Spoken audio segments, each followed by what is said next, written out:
एक किसान था। उसकी 3 बेटियां थीं। एक बेटी का नाम था आशा, दूसरी का नाम था निशा और तीसरी का नाम था प्रिया। किसान अपनी बेटियों को बहुत प्यार करता था। अब आशा, निशा और प्रिया बड़ी हुई तो किसान ने तीनों का विवाह कर दिया।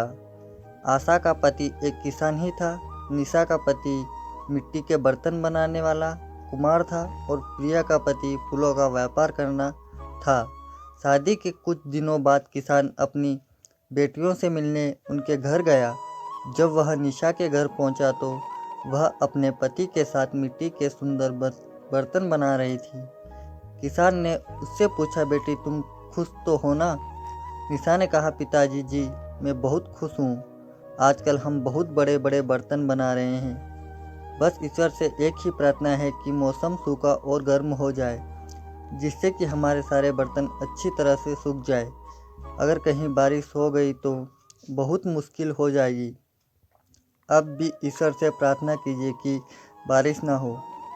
फिर किसान आशा के घर गया। वहाँ अपने पति के साथ खेतों में काम कर रही थी।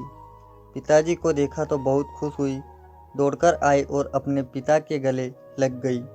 किसान ने पूछा, बेटी कैसी हो? खुश हो ना? जी पिताजी मैं बहुत खुश हूँ, आशा बोली। किसान ने आशा से कहा, मैं ईश्वर से प्रार्थना करूँगा कि तुम हमेशा ऐसे ही खुश रहो। और क्या मांगूँ मैं ईश्वर से तुम्हारे लिए? तब आशा बोली, पिताजी हमें खेतों में डालने के लिए बहुत सारे पानी की ज़रूरत पड़ती है। आप ईश्वर से प्रार्थना कीजिए कि खूब सारी बारिश हो जाए, जिससे कि हमारी फसल बहुत अच्छी हो जाए। फिर वह प्रिया के घर गया। प्रिया भी खुश थी।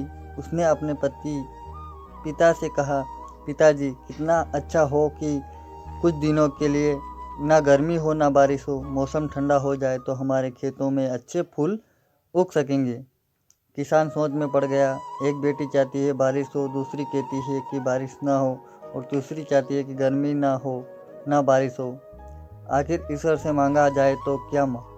काफ़ी सोचने के बाद किसान ने ईश्वर से सच्चे हृदय से एक ही प्रार्थना की, हे ईश्वर, मेरी बेटी निशा ने जो बर्तन बनाए हैं उन्हें सुखाना जरूरी है, इसलिए मौसम को गर्म और सूखा कर दो।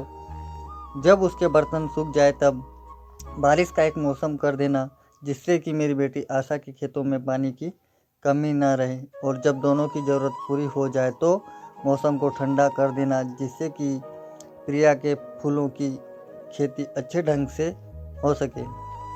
ईश्वर ने उसकी प्रार्थना सुनी और ऐसा ही किया।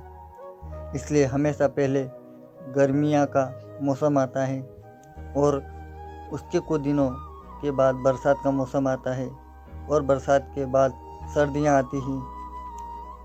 इस तरह सभी की ज़रूरतों का ध्यान रखते हैं ईश्वर।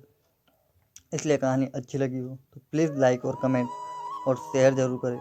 और चैनल पर नए हो तो प्लीज़ सब्सक्राइब करें।